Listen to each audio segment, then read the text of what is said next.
Welcome to the Chronically Healthy Life Show. When you hear the word chronically, do you automatically associate it with chronic disease?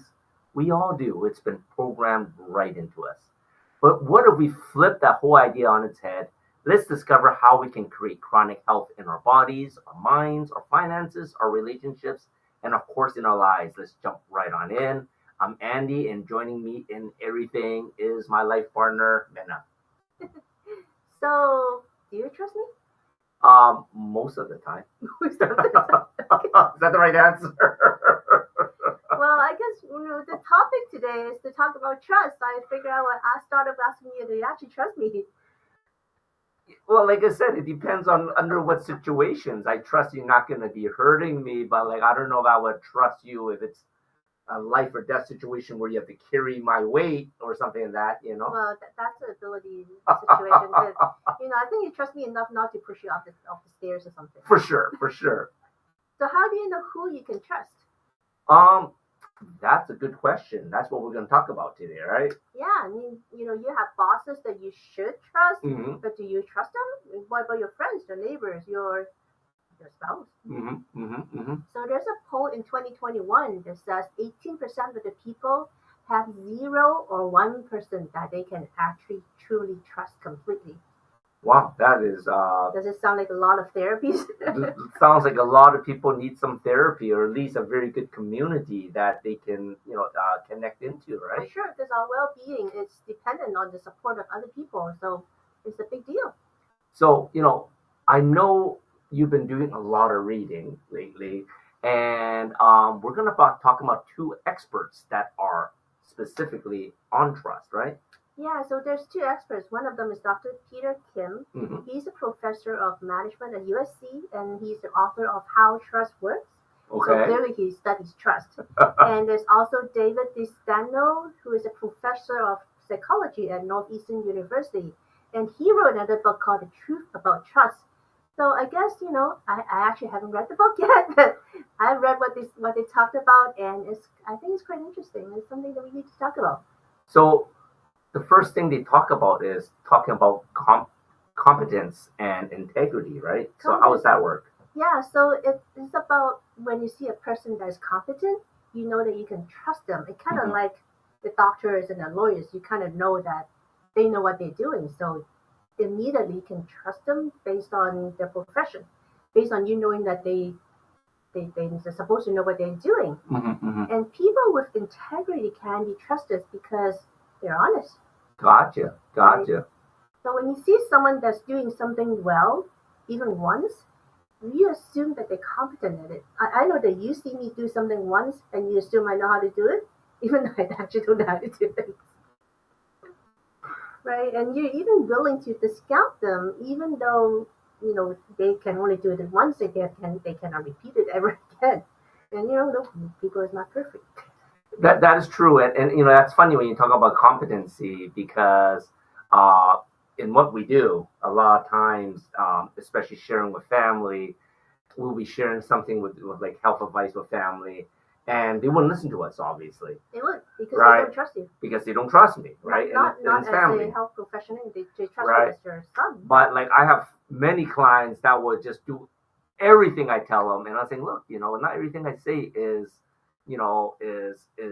what's going to work for you, but they trust me enough Mhm. in that aspect because they see that competency. So I can totally see where you're talking about on how people see competency is not the same for everybody either. For sure. Now, integrity, on the other hand, is kind of the reverse. Then. Competence, if you see someone do something, you assume they can do it. Integrity is something that once you break it, Mm-hmm. you cannot get it back, Mm. right? So if you lie once or you tell someone else your secret or something, Mm-hmm. once you broke that, you lost integrity, and it's really hard to get back to it. So basically, if they lose faith in you, that's it. It's hard for them to ever trust you again, Mhm. right? So I guess that comes down to a lot of times if your spouse, if they broken a promise or something like that, it's like how can you trust them again? And we have a lot of relationship coaches that talked about that. For sure. But like you said, I think that's why so many people, like 0 to 1 people, trust someone 100%, and that one thing you did wrong maybe the reason why you no longer have trust in the family, and that is Mhm. something that people really need to work on. For sure.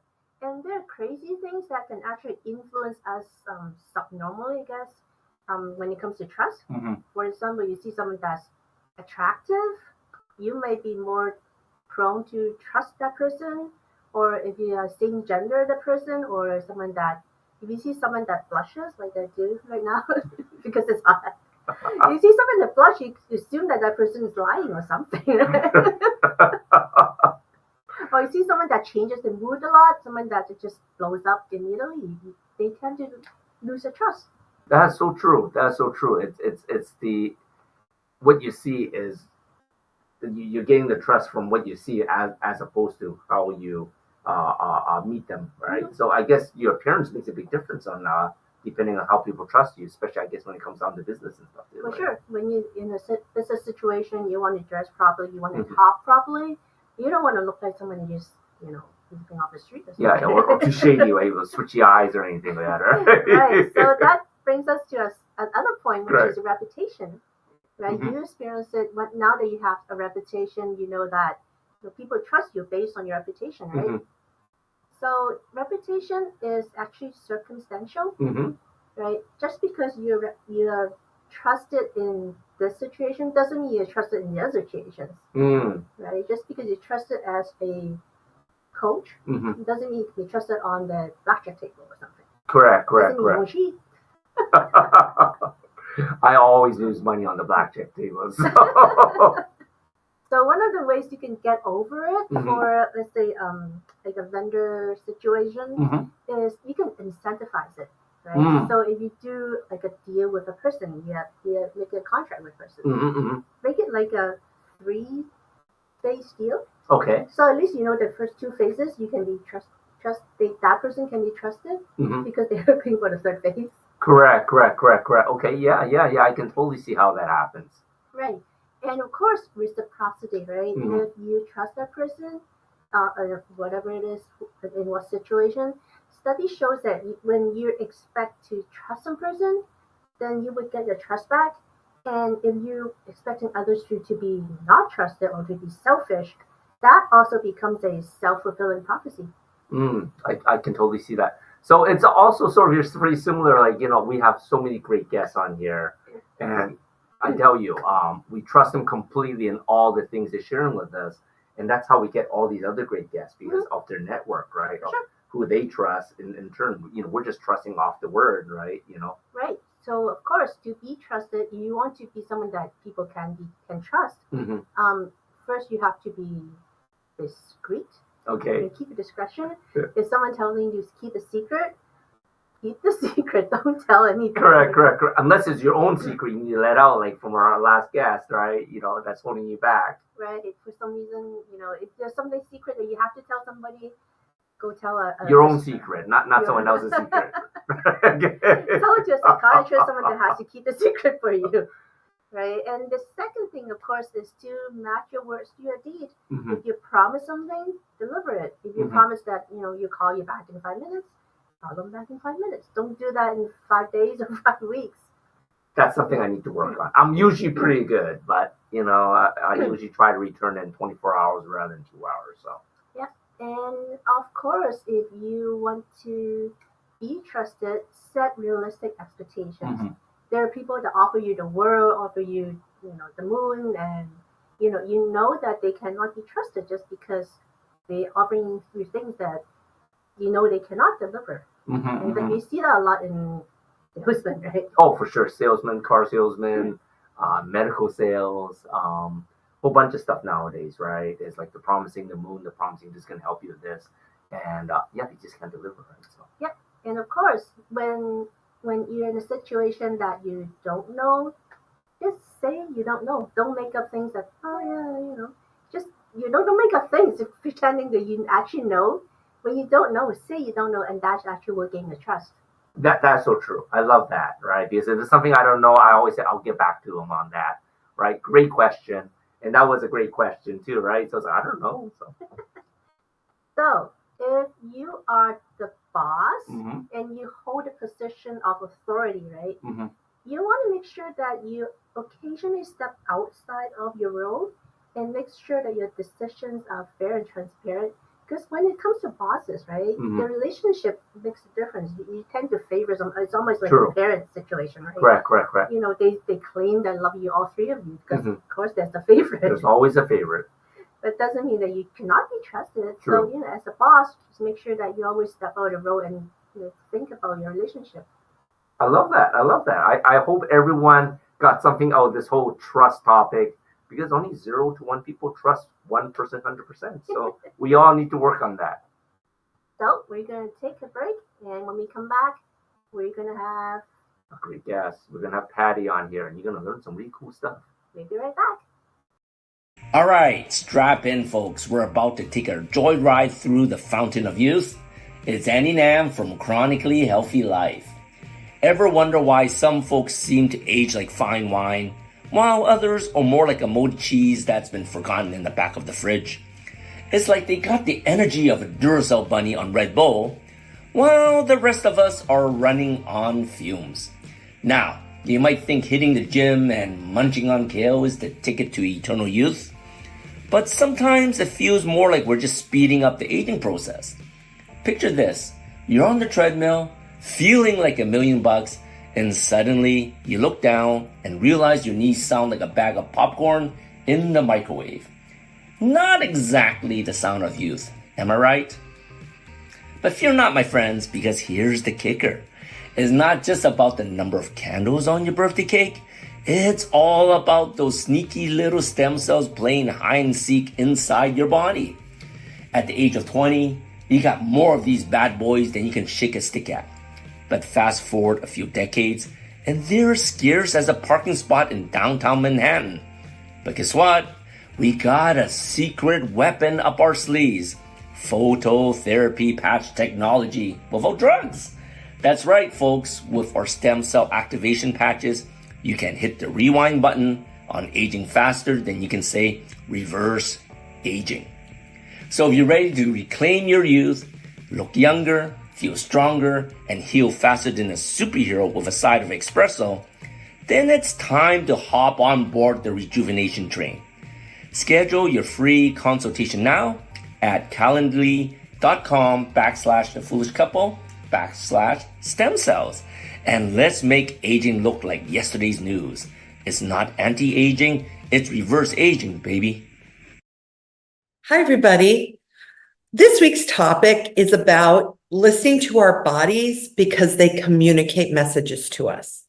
And I started thinking about kids and how they communicate when they don't have the verbal skills yet, especially young children, to actually understand what it is they're feeling.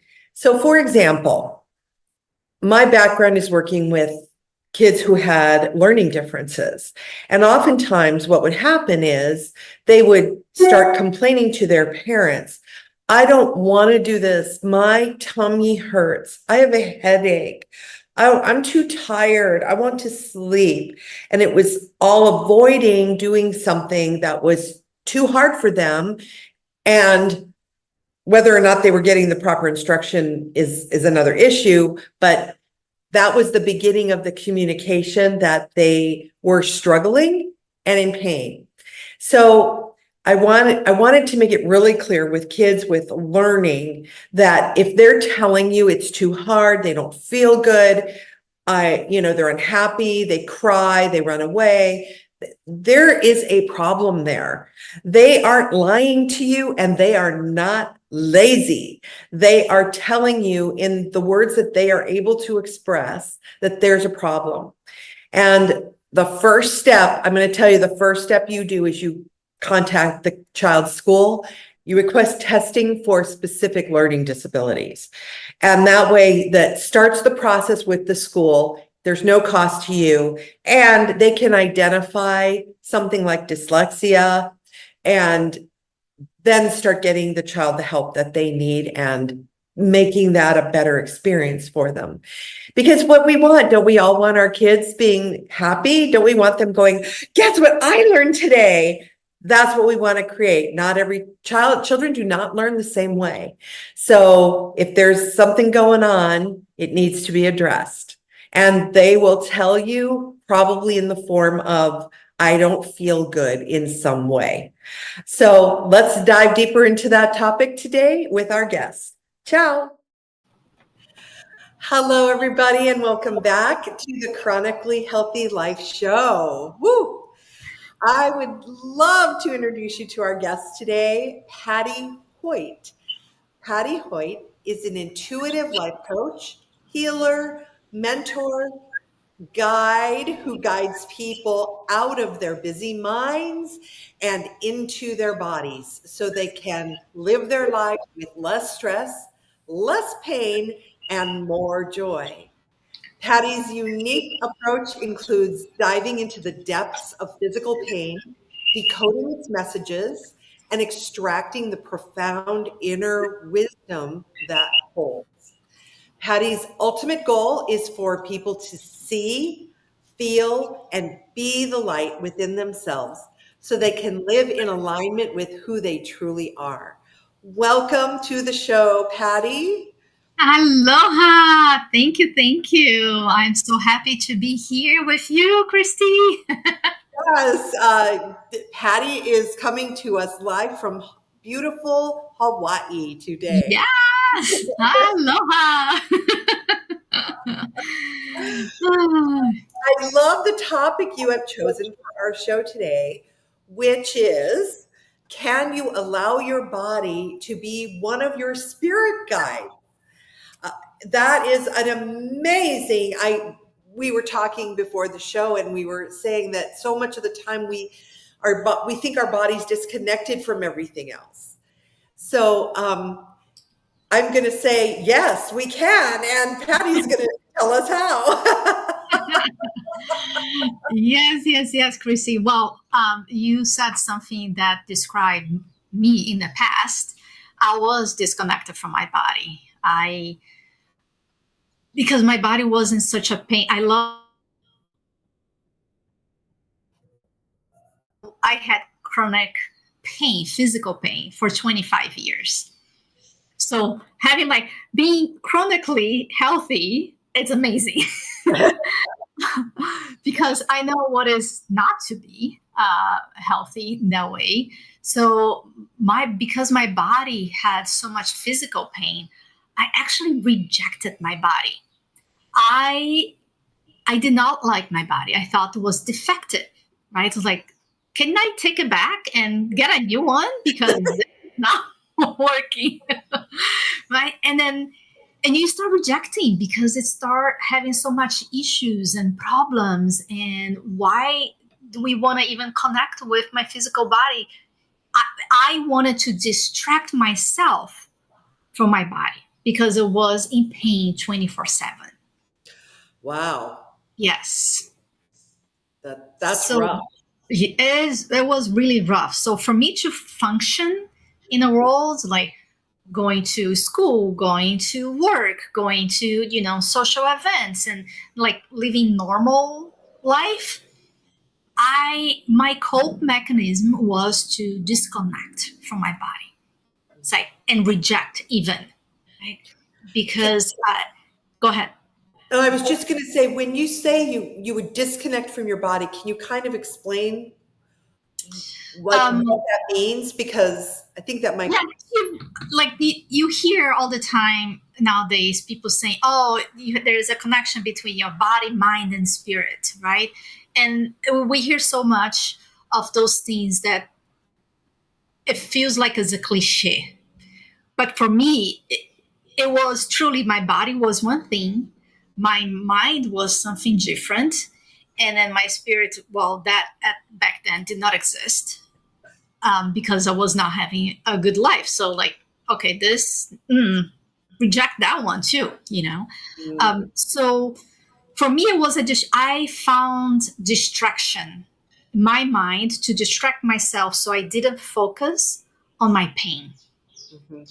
Because if I focus on my physical pain, if I pay attention to that physical pain, it would affect my mental state of mind. because I would get angry, frustrated, and sad, and because I couldn't do the things that I wanted to do. All my friends are going hiking.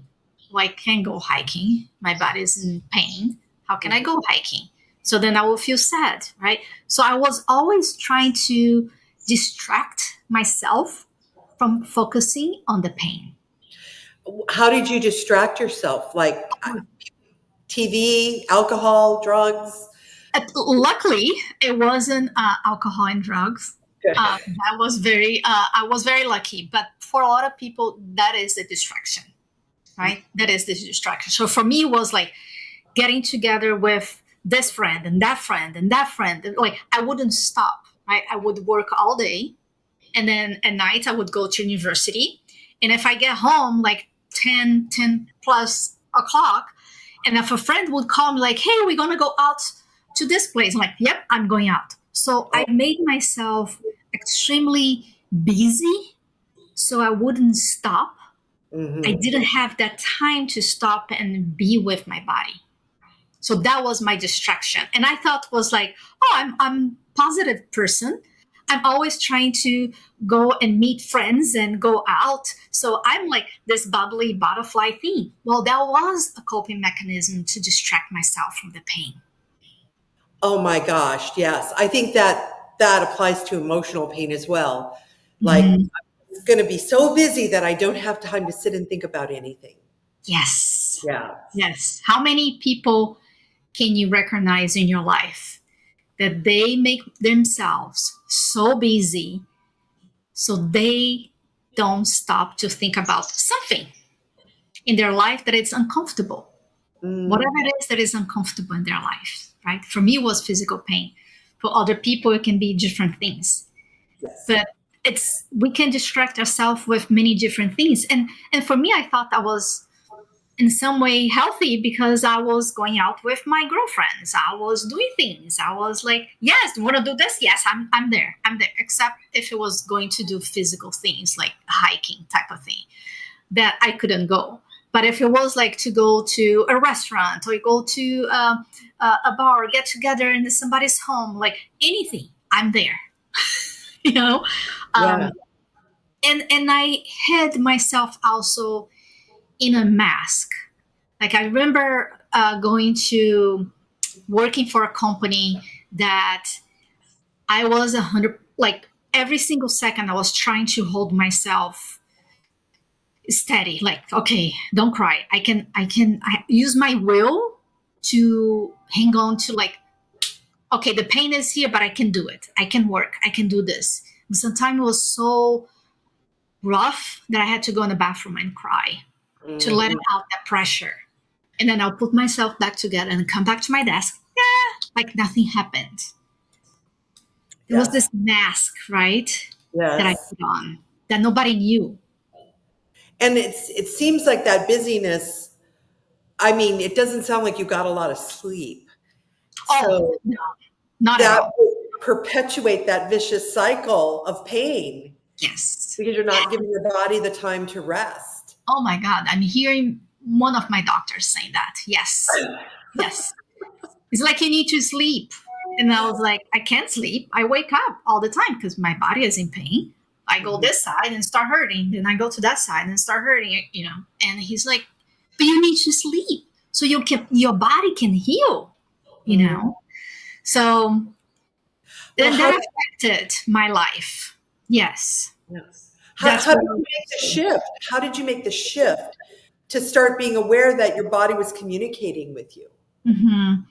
So my body is the one who shifted to, the body sends message like something is not right. Something is not right. And that for me was like fears that came up, I ignored, or phobias that came up, I ignore. Just like, okay, this is fear. I'm going this way. Ignore that thing, right? Or as a job that I was working that was not good, was terrible, but I keep pushing myself. So anytime that I push myself to do things that was not in alignment, and that's what I learned later on, that was not in alignment with what I want to do, what I came here to do, my body would scream in pain.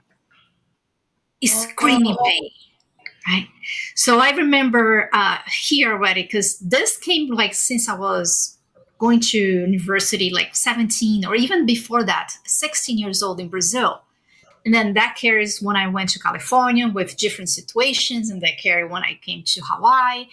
But I remember in Hawaii when I was doing a job that I did not like the job, that I pushed myself to do things that I really did not enjoy at all.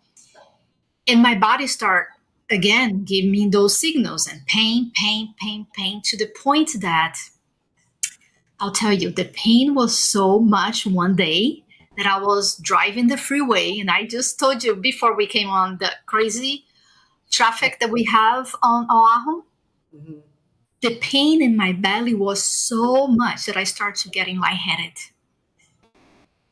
I thought I was going to faint, so I pulled over. Mhm. And I was like, okay, I'm going to do some deep breaths, see if this pain ease so I can continue driving back home. It was still there. So I got out and took my pants off. So I was like half naked in the middle of the freeway. Seriously. So I got in the car, I have some relief in my belly area.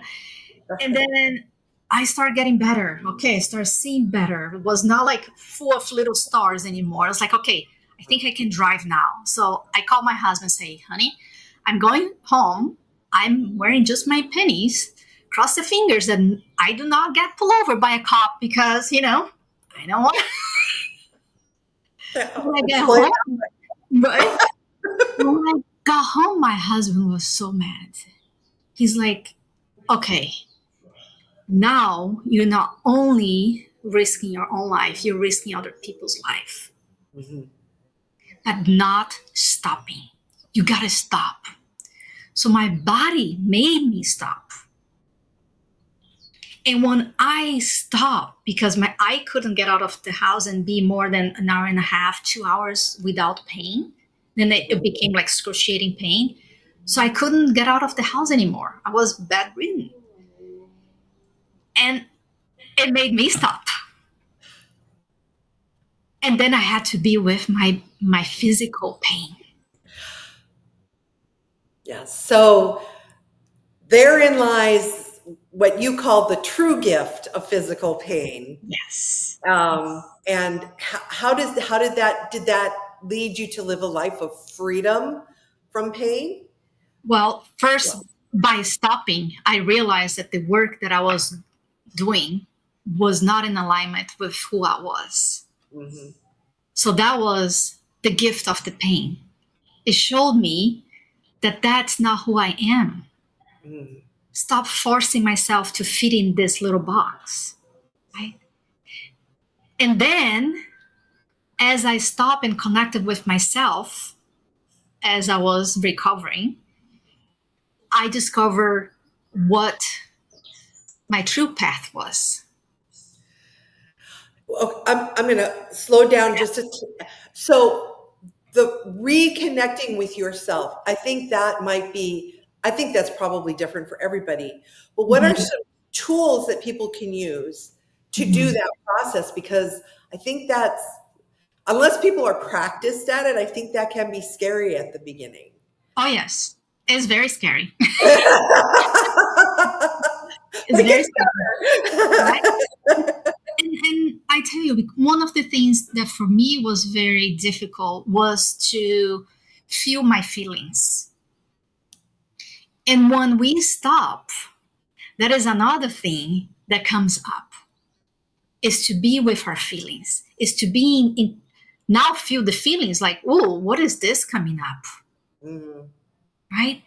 And then instead of numbing those feelings, sadness, grief, frustration, anger, anything that comes up when we stop, Mhm. it's be with those. That's the first thing, is like be with those feelings. Allow yourself to be with those feelings, to feel the feelings.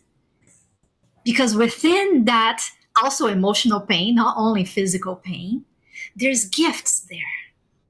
Ah. Yeah, we were in our chat before the show, I was remembering that I started having headaches after my father died, and I realized it wasn't physical. Well, it was. I felt it in my body, but it was part of the grief process. Yes. And because I was kind of, Yes. zoning out in front of the TV, and instead of just like writing in my journal or taking a walk or something that would positively let me feel what I was feeling. Yes, exactly. As when we suppress those feelings, and in my case, it showed up in the physical pain. Mm-hmm. So the physical pain is saying, hey, pay attention to this. Mm-hmm. There's a feeling that came up, and sometimes it's very subtle when the feeling comes up and we shovel down. Mm. And it becomes a habit. Oh, I don't have time to feel this feeling. I need to take care of the family. I need to take care of work. I need to take care of the kids. I need to do whatever. Mm-hmm. Instead of allowing those feelings to be with those feelings, right? Yes. And it becomes a habit of shoveling those feelings down. And guess what? The body will start to react and say, hey, pay attention to me. There's a feeling here to be felt.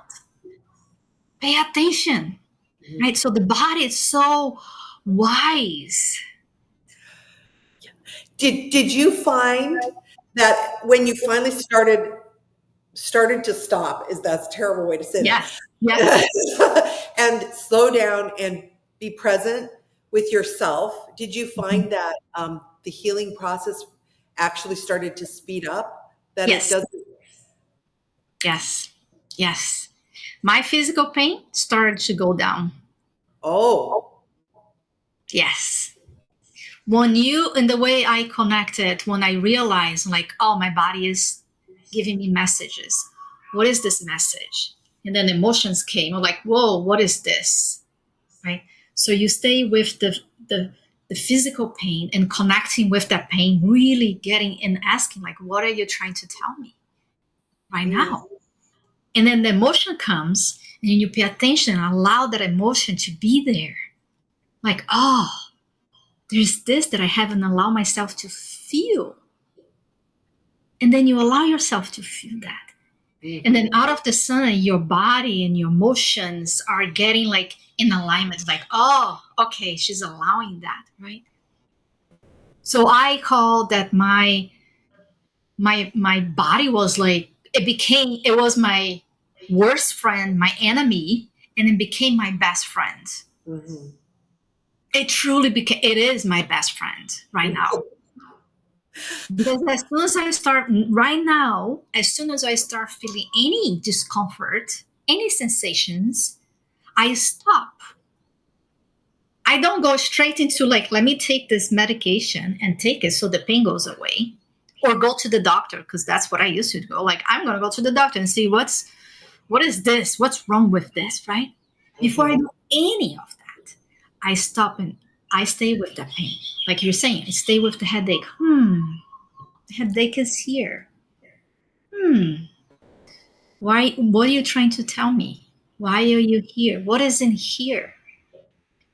It will tell you. And it's not your imagination. It's real. What comes up is real. Acknowledge it. And yeah. I've said for years, the only way out is through. Yes.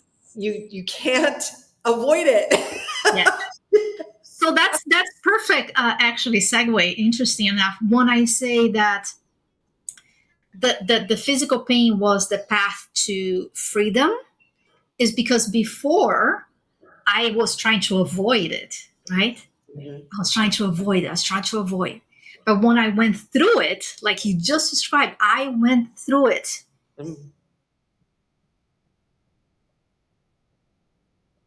Side of that, the other side of this tunnel was freedom. Because now my body is coming down because I'm paying attention now. I'm allowing myself to feel whatever it is here for me to feel. I'm with that. So I'm in the other side is freedom, because now that physical pain does not control me anymore. that, because before it used to control me. I couldn't go to this place or that place or do this or that because of my physical pain. Everything was dictated by my physical pain. But when I went through the pain and to the other side, and now my body is my best friend. Now I have a choice that I can do anything I want. And that's freedom for me. That is freedom. And then the flip side is when I've worked with chiropractic a lot, and you know, if you have injured yourself, like an actual physical injury, like a sprained ankle, for example, and they say, stay off your feet, elevate, put ice on it, you know, do that, because that's how your body heals. And then because the whole point of the pain is to tell you that there's something wrong.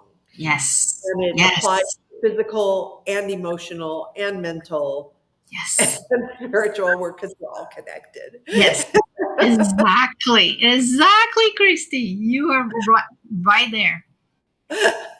Yes. I love that, being friends with your body. That is that's a great idea. Like, and even like even in my business, right? Because then I changed careers, you know, I became like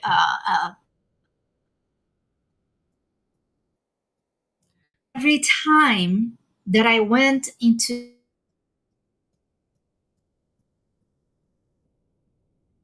my body would have like a little pinch, like a little shoulder here, a little pinch. And I was like, oh, what is this? I'm like, oh no, what is this?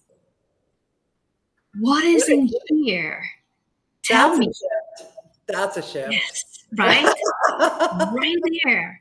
So, and then immediately you can realign yourself again because you got the answer right there.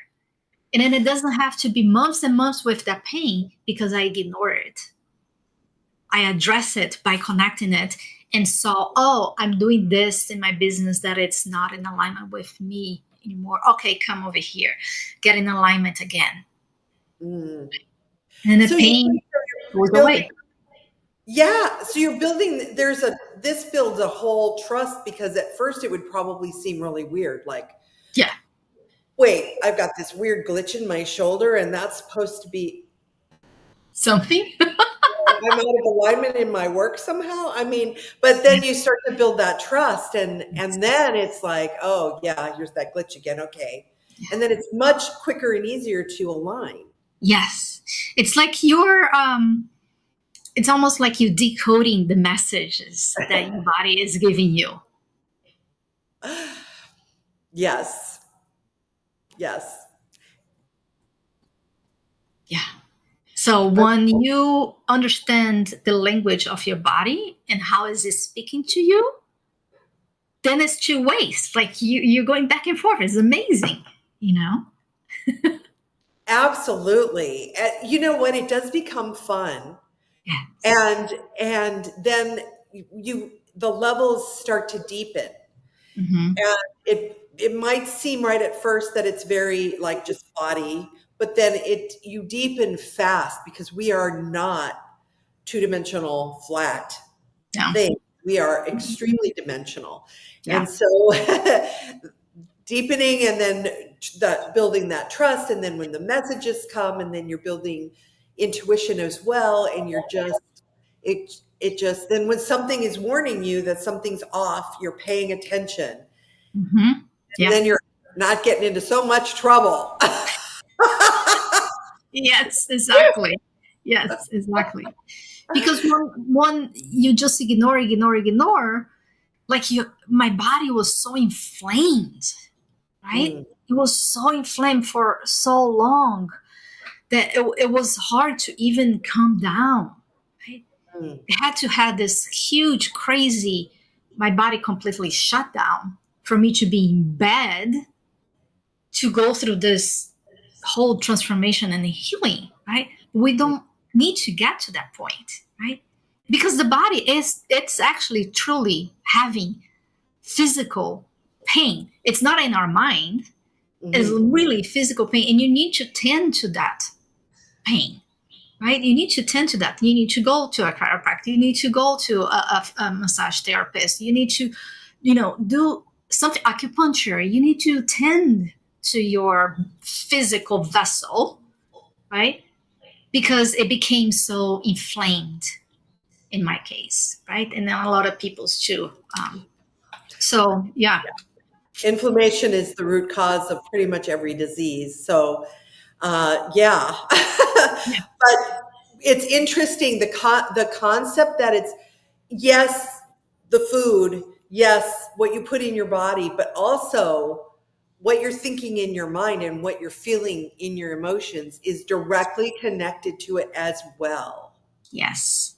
Yes. Totally.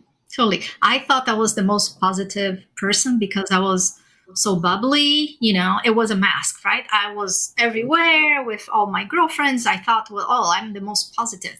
And when I stop and pay attention to what was behind my running the background of my thoughts, I'm like, whoa, that's like so mean to me.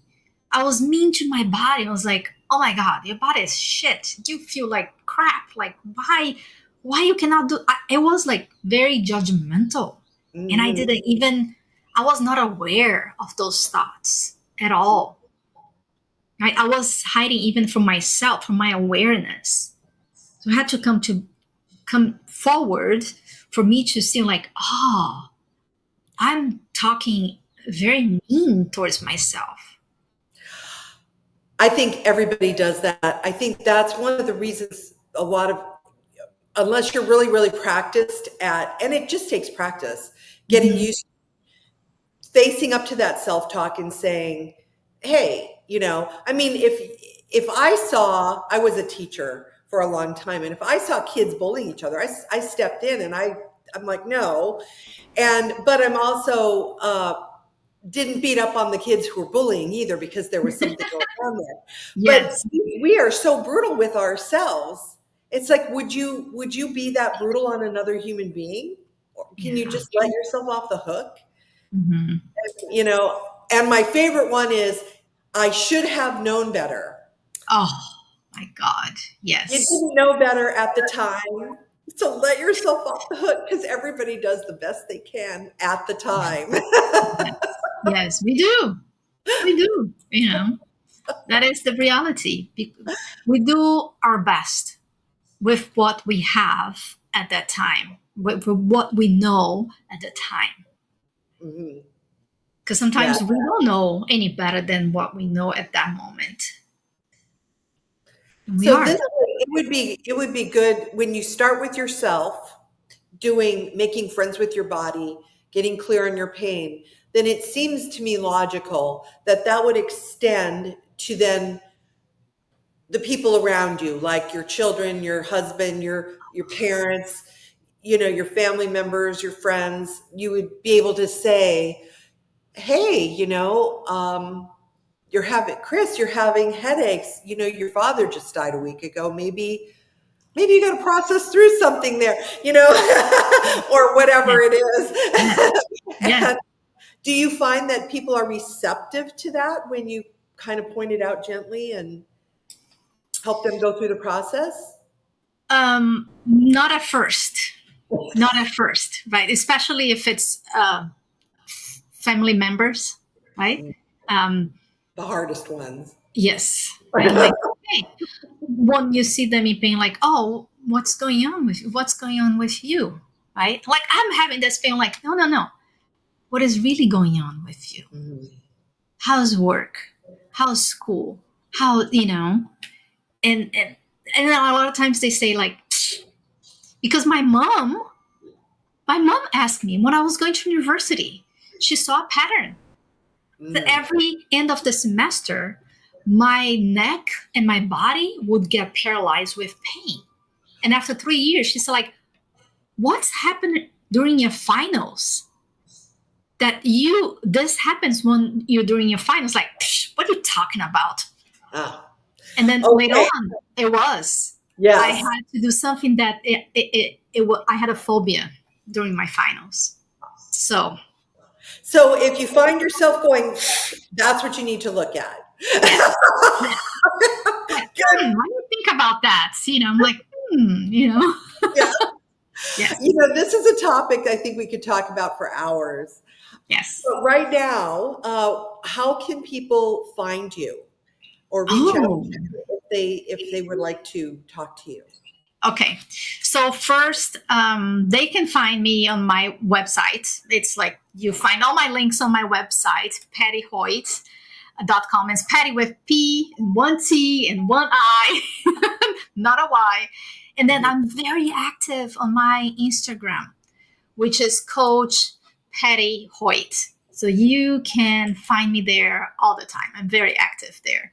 Find me on my website. Then from there, you find me everywhere. Yeah, and your email is easy too, patty.hoyt@pattyhoyt.com. Yep. Yes, That, it is.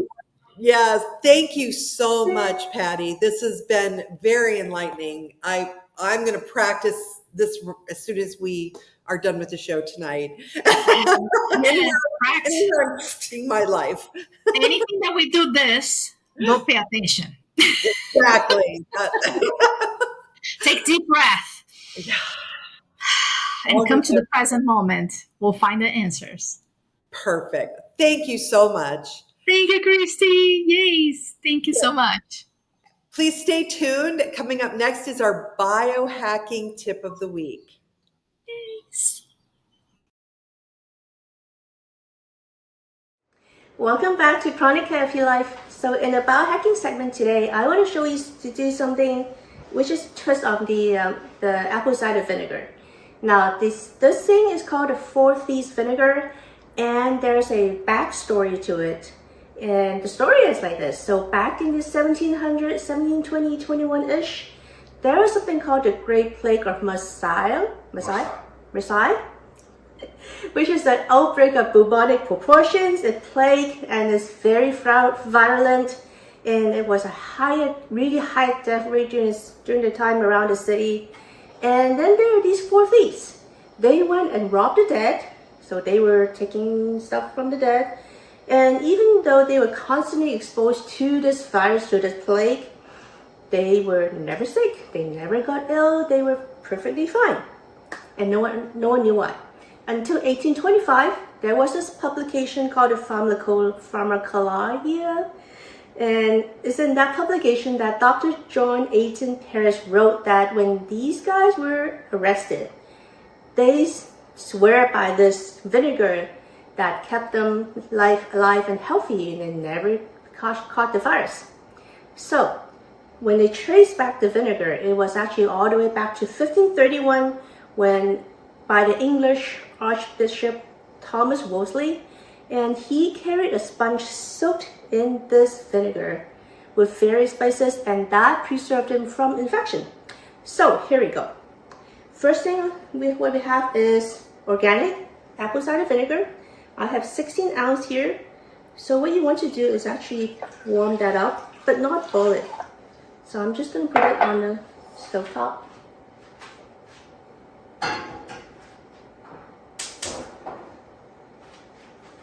Let it warm. And then I have these 5 spices. First of all, this is 1 tablespoon of organic dry sage leaf. And all you need is like a big glass jar. This is 1 tablespoon of dried organic thyme leaves. There you go. And then just pour it in. 1 tablespoon of organic dry rosemary leaves. Put it in. 1 tablespoon of organic dry lavender flowers. Again, put it in. And lastly, 1 tablespoon of organic black peppercorns. So it's really easy. It's just 1 tablespoon each of the organic spices, which is sage, lavender, rosemary, thyme, and black peppercorn. So all you have to do is put everything in it. And now that the apple cider vinegar is warmed up,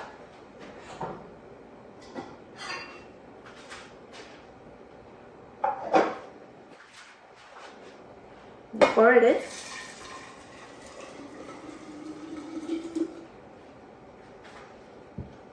And you want to cover it with a cheesecloth of some sort. Just use a elastic band and cover it up. And put it in a cabinet or something cool and dry and dark. And let it sit for about 3 days. Take it back out, strain it, and that's your 4 Thieves vinegar. And next time I'm going to show you what else you can do with this 4 Thieves vinegar. So stay with me, and this is my biohacking tip for the week. We'll see you then. Hello, we are Mutts and Meows Rescue, a 501c3 nonprofit, foster-based, no-kill group. Mutts and Meows Rescue pulls dogs and cats from surrounding shelters in the greater Houston area. We even pick up dogs and cats abandoned on the streets. Mutts and Meows Rescue is foster-based and rely on your donations to keep rescuing. To know more about us is to know more about our furry friends and help them find their forever homes. Come visit us at Mutts and Meows Rescue on Facebook today and decide how you can make a difference.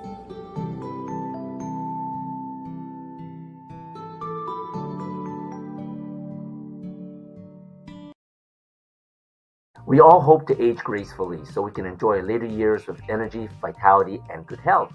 But so often with age, our bodies show signs of things just aren't the same as they used to be. Our energy, skin, healing recovery time, and sleep all go downhill. If you had physical trauma that happened to your body like I did, this happens much faster. I felt like a 30-year-old trapped in an 80-year-old body. But do you remember as kids, the boundless energy we had, how fast we recovered? This is not because of getting old, but because of active stem cells inside our bodies. These are the cells that can generate and regenerate all the cells and structures in the human body. They are the building blocks of our organs, tissues, blood, and immune system. They also serve as an innate repair system everywhere inside the body. But as we get older, stem cell activity slows down, become less effective in repairing damage, and decline. By the age of 20, we only have 1 billion stem cells left. By 30, they decline by 60%. By 50, they decline by 75%. 60 by 9%, and by 80, we're lucky to have 50 million active stem cells. But what if we can naturally stimulate our bodies to reactivate and regenerate new stem cells through phototherapy without drugs? Now we can with our LifeWave X39 stem cell activation patches. Reclaim your youth and look younger, feel stronger, perform better, and heal faster. Get your patches now at lifewave.com/chronically healthy life. It's not anti-aging, it is reverse aging.